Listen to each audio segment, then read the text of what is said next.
दोस्तों नमस्कार। आइए चाणक्य श्लोक पर विचार करते हैं।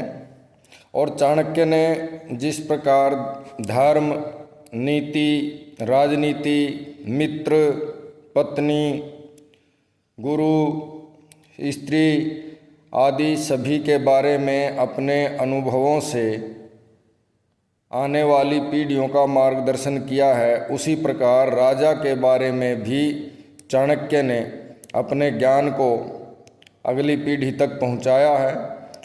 और राजा कैसा होना चाहिए, राजा के क्या कर्तव्य हैं, कैसे कैसे प्रतापी राजा हमारे देश में हुए, राजधर्म क्या है, तो इस प्रकार इन बिंदुओं पर भी चाणक्य ने अच्छी तरह से सूक्ष्म विश्लेषण हमारे सामने रखा है। तो इस विधा में राजा के संबंधित श्लोकों का हम श्रवण करेंगे और ज्ञान अर्जन करेंगे कि राजा के बारे में चाणक्य का क्या अनुभव रहा है। भ्रमन् संपूज्यते राजा, भ्रमन् संपूज्यते द्विजय, भ्रमन् संपूज्यते योगी, भ्रमन्ति स्त्री तु नश्यति। भ्रमण से ही राजा आदर पाता है, भ्रमण से ही ब्राह्मण को सम्मान प्राप्त होता है, भ्रमण से ही योगी की साधना संपन्न होती है और वह प्रतिष्ठा के योग्य समझा जाता है। भ्रमण केवल स्त्री को नहीं करना चाहिए, क्योंकि इससे उसका विनाश हो जाता है।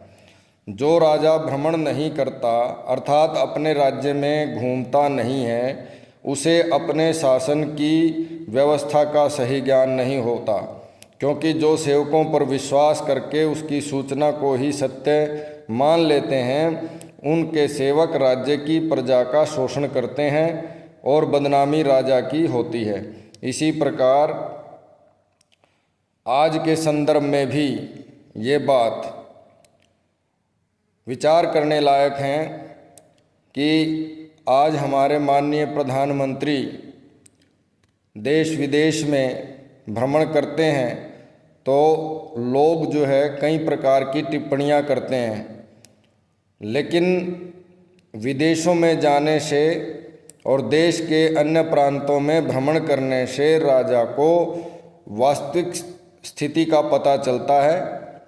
कुछ न कुछ वहाँ उसे देश के बारे में, प्रदेश के बारे में नई सूचना मिलती है या वस्तु स्थिति देखने को मिलती है।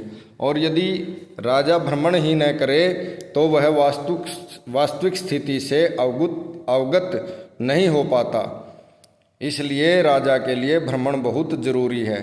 प्राचीन काल के जो राजा थे रात को भेष बदल करके भी अपने राज्य में भ्रमण किया करते, ताकि असलियत का पता लगा सकें। मंत्रियों पर ही निर्भर रहना या चापलूसी करने वाले लोगों पर ही निर्भर रहना, ये राजा का कर्तव्य नहीं होना चाहिए, राजा का धर्म नहीं होना चाहिए। राजा की कोशिश हर समय वास्तविकता से रूबरू होने की होनी चाहिए कि असलियत को वो जानता हो। तो धन्यवाद।